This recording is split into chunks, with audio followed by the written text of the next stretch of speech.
Vous écoutez le débrief, issu de l'épisode S1012 du podcast Faut pas pousser les ISO, diffusé le jeudi 5 juin 2025.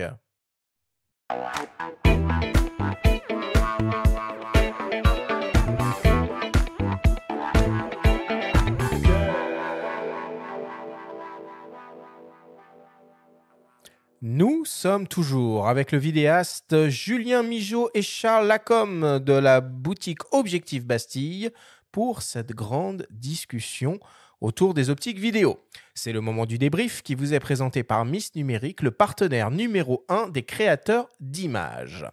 Charles, Julien, si on devait essayer de résumer et de synthétiser tout ce que l'on s'est dit pendant cette émission. Première question pour toi, Julien. Pourquoi les grands constructeurs photo considèrent la vidéo dans la conception de leurs nouvelles optiques? La raison pour moi, elle est assez simple, c'est que la vidéo aujourd'hui est, par l'utilisation des téléphones et autres, ça a un peu surplombé la consommation des réseaux sociaux, ça a surplombé un peu la photo.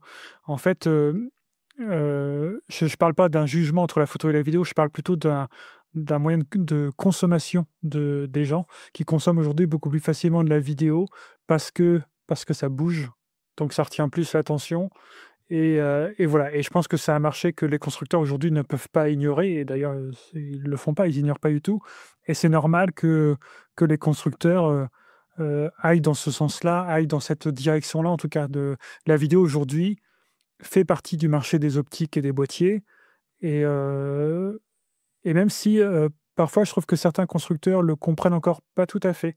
Par exemple, comme vous l'avez deviné, moi j'ai entièrement des boîtiers Lumix aujourd'hui et aujourd'hui, moi je rêve que Lumix sorte leur FX3 avec un vrai form factor pour la vidéo et heu et du coup, les constructeurs comprennent les besoins vidéo, mais certains ne se plongent pas forcément, complètement et restent un pied ancré, dans la photo.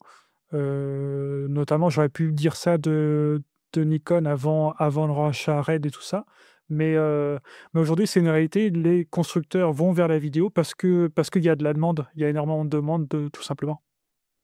Oui, on renvoie aussi au témoignage de Foucault Prové qui a très bien expliqué la raison du développement d'un 28-105 T3 en parallèle d'un modèle f2.8 pour la photo. Sinon, pour en venir à la question suivante qui sera plus adressée à Charles, est-ce qu'on peut considérer aujourd'hui que l'autofocus, qui est de plus en plus abouti, performant sur les appareils photo, l'est tout autant en vidéo? Bah, complètement. Quand vous prenez FX9, FX6 chez Sony, Canon avec la C80, c'est leur axe de développement. Ils intègrent les technologies liées au processeur, à l'IA, toutes ces nouvelles donnes qui font que un photographe qui est aujourd'hui aura beaucoup de mal à vivre en faisant que de la photo sera forcément amené à faire de la vidéo derrière pour faire une forme de package, de polyvalence. Et ben, il a besoin d'avoir cette aide pour répondre parce que il aura peut-être pas forcément aussi, on va dire, les connaissances techniques pour l'utilisation d'un follow focus en manuel et anticiper beaucoup de choses, quoi.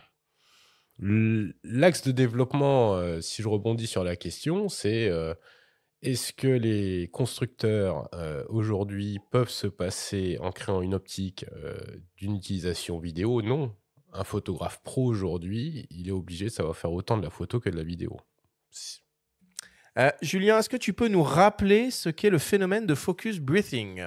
Le focus briefing, en fait, c'est quand on fait avec une optique un changement de mise au point, on peut avoir parfois un changement de focale qui apparaît. On a l'impression qu'on zoome dans l'image ou quoi que ce soit. Donc c'est un problème de focus qui est mal maîtrisé par l'optique. Et c'est quelque chose aujourd'hui qui est amené à être plus ou moins bien compensé ou réglé définitivement. Charles, pourquoi la cohérence de gabarit sur une série de focales fixes pour un usage vidéo peut être importante? On a besoin de changer dans le cas d'une utilisation d'une focale fixe, en manuel ou avec des systèmes de motorisation comme les Nucleus Tilta ou les DJI Focus Pro, on va pas s'amuser à changer le positionnement des moteurs à chaque changement de focale. Donc le fait que la bague de mise au point soit toujours au même endroit, on change l'optique beaucoup plus facilement. On est plus réactif. D'un point de vue usage, Julien, comment on s'y prend sur le terrain pour filmer avec des optiques à ultra grande ouverture? Comme le disait Charles, pour les ultra grandes ouvertures, on va avoir un problème de lumière qui va être trop importante. Alors, on veut de l'ouverture pour la profondeur de champ. Encore une fois, il faut que ça participe à l'histoire. Il y a 4-5 ans, surtout, il y a une grosse mode de la faible zone de netteté qui était partout, dans tous les plans. Et franchement, il y a des fois, c'est complètement inutile, quoi. Donc déjà, il faut s'en méfier. Et comme l'a très bien expliqué Charles avec notre triangle d'exposition, on a besoin parfois de filtre ND, c'est une sorte de lunettes de soleil pour notre optique, pour éviter qu'il y ait trop de lumière qui rentre, pour nous aider à corriger l'exposition de notre plan. Donc c'est quelque chose aujourd'hui qui est quasi obligatoire pour du plan extérieur. Ça peut être servi, là on rentre dans les trucs techniques, mais on peut aussi s'en servir pour des plans en intérieur si on veut obtenir certains effets, tout ça. Mais c'est quelque chose de très courant. Par contre, j'insiste sur un petit truc, c'est que on rajoute une couche de verre devant notre optique. Donc cette couche de verre qu'on rajoute, on a tout intérêt à ce qu'elle soit de très bonne qualité. Parce que sinon, ça peut vraiment dégrader une optique. Donc, comme tous les filtres, je pense qu'il ne faut pas hésiter à investir dans du très bon matériel si on ne veut pas être déçu.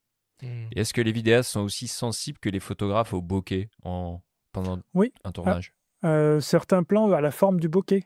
Ça aussi, c'est quelque chose qui est intéressant lors de l'élaboration d'une optique, c'est de savoir quel rendu de bokeh, quelle forme de bokeh on peut avoir. Et oui, c'est assez... et la preuve, en vidéo, le bokeh connu et à la mode, parce qu'on en a parlé, c'est le style anamorphique avec le bokeh en forme ovale et non ronde. Et c'est vrai que tout de suite, quand on regarde un film, on sait si c'est une optique anamorphique qui a été utilisée rien qu'avec le bokeh. Donc oui, le bokeh en vidéo a son importance. Il y a une sensibilité, il y a une attirance. Après, le bokeh, c'est lié aussi au nombre de lamelles, du diaphragme, de la conception de l'optique, hein. C'est ce qui va faire des transitions très douces ou pas. Et c'est là que vous voyez, par exemple, des gros constructeurs d'optique comme Leica qui est capable d'avoir des bokeh ou des transitions de net flou qui sont vraiment très particulières et qui peuvent être très recherchées dans ce domaine-là. Charles, comment tu pourrais expliquer la tendance des optiques vintage ou, d'une manière plus générale, la nécessité, dans certains cas, de dégrader volontairement la qualité des optiques pour un usage en vidéo? On retourne sur une approche assez personnelle de son projet. Et puis, ça peut être aussi une façon de se démarquer par rapport à des images hyper sharp, très piquées qu'on peut retrouver dans notre quotidien. Aujourd'hui, la personne a besoin de sortir du lot et d'avoir son image propre, quoi. Pour terminer, Julien, dans quelle situation on choisit le zoom ou dans quelle situation on préfère les focales fixes, là ou les focales fixes? En général, le zoom, que ce soit transpondeur ou téléobjectif, c'est la polyvalence. C'est sur un tournage où on a besoin sur l'événementiel, on a besoin de plans larges, on a besoin de plans plus serrés. Donc le zoom, c'est de la polyvalence, c'est vraiment quelque chose de très pratique.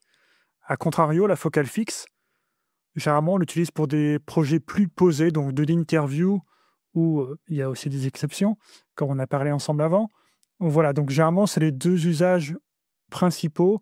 Et aujourd'hui, c'est un peu chamboulé parce qu'il y a des zooms de très bonne qualité qui rejoint la qualité des optiques prime, des optiques fixes.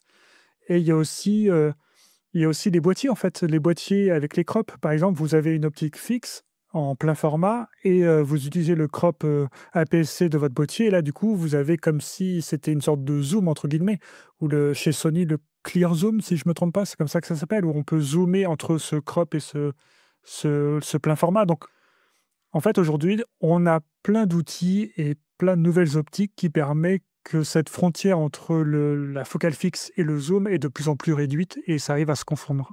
Merci Julien, merci Charles pour toutes ces explications.